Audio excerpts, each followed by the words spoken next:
दूसरा प्रश्न अपना कि एक इंजीनियरिंग के विद्यार्थी का नाम है रचेल से एक पतली एल्यूमिनियम की शीट का प्रयोग करते हुए एक मॉडल बनाने को कहा गया जो एक ऐसे बेलन के आकार का हो। तो क्या बनाया हमने? एक बेलन बनाया, बेलन के आकार का हो जिसके दोनों सिरों पर दो शंकु जुड़े हुए हो। दोनों सिरों पर हमने क्या जोड़ दिए? दो शंकु जोड़ दिए। इस मॉडल का व्यास 3 सेंटीमीटर है। व्यास 3 सेंटीमीटर। तो त्रिज्या क्या होगी? 3/2 यानी कि 1.5। 3 की आधी ये त्रिज्या हो जाएगी। और आगे देखेंगे इस मॉडल की लंबाई, पूरी लंबाई कितनी है? 12 सेंटीमीटर है। यहाँ से लेके यहाँ तक ये पूरा मॉडल बना हुआ है, 12 सेंटीमीटर लंबा है। यदि प्रत्येक शंकु की ऊंचाई, इसके सिरों पर जो शंकु लगे हुए हैं उनकी ऊंचाई कितनी है? 2 सेंटीमीटर है। ये ऊंचाई 2 सेंटीमीटर।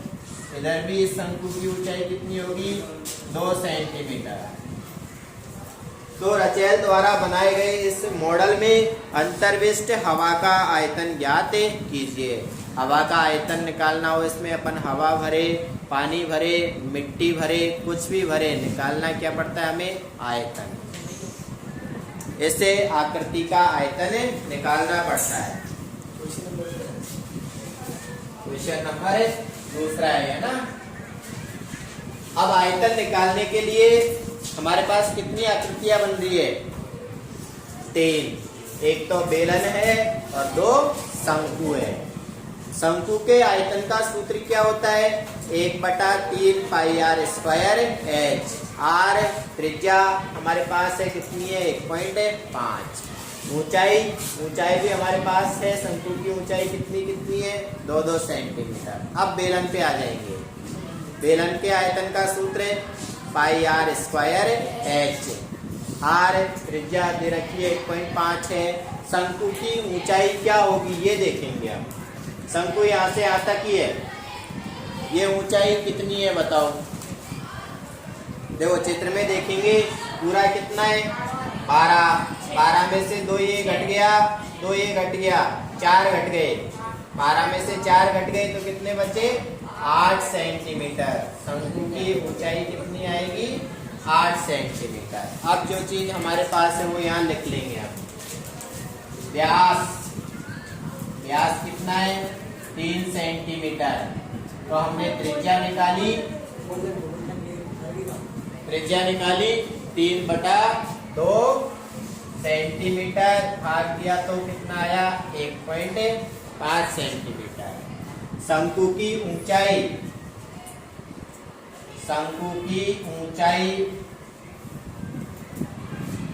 कितनी है? 2 सेंटीमीटर। और बेलन की ऊंचाई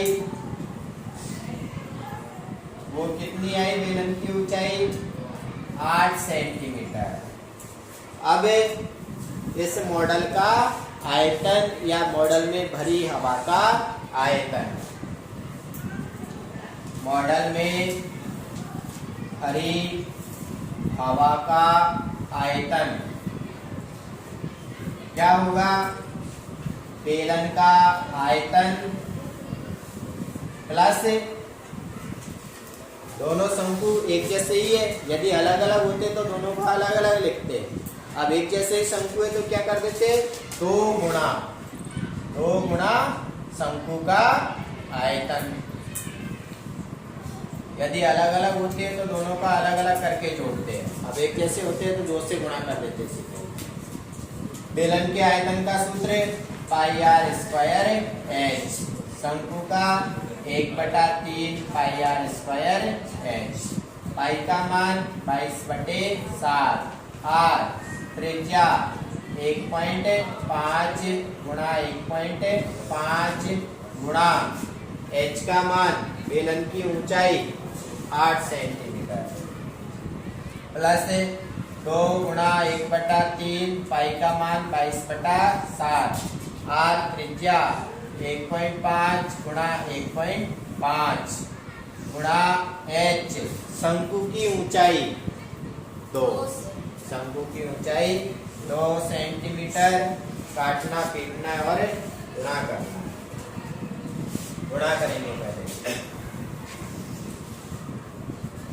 15 को 15 से गुणा करेंगे, 15 का वर्ग 225, इसको 8 से और करेंगे,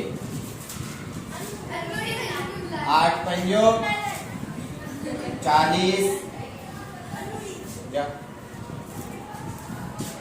8 को गुणा कर रहे, 8 पंजो 40 के 0 हासिल 4, फिर 8 को 2 से करेंगे, 8 दूनी 16, 16 में 4 जोड़ा तो 20, हासिल कितनी 2, वापस 8 दूनी 16 और 2 18।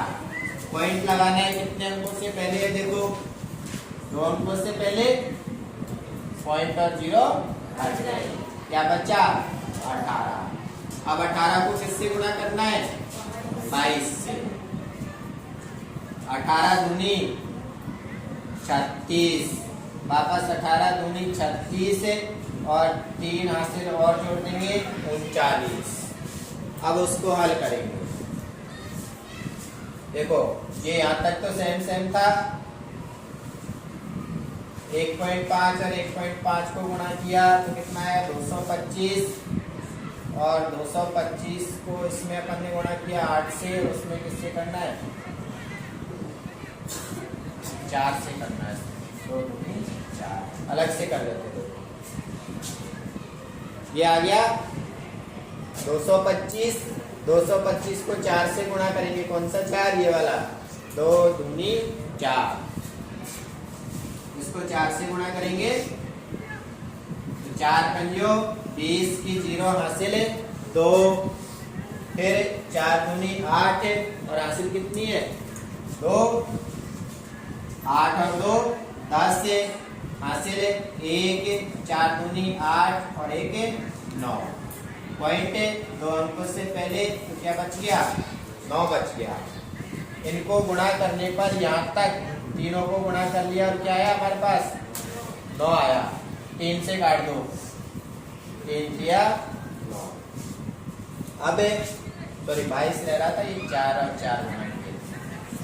अब क्या बच रहा है 22 बच रहा है और 3 बच रहा है, और बट्टे में कौन बच रहा है 7, 22 दिया 66 बटे में 7, 396 प्लस 66 में 7 का भाग देंगे, 7 नाम 63, कितने बचे 3, पॉइंट लगा के 30, 7 चौके 28, 30 में से 28 घटाए 2 बचे, पॉइंट लगा रखा है, कितने रहे, कितने हो गए 20 और 7 दूनी 14। पॉइंट के बाद 2 तक ही देंगे, आगे नहीं देंगे, जोड़ देंगे इनको, 9 और 6 15 हासिल 1, 9 और 1 हासिल 10, 3 और 1 हासिल 4, 405.42 सेंटीमीटर। ये हमारा इस संपूर्ण मॉडल का आयतन आया है।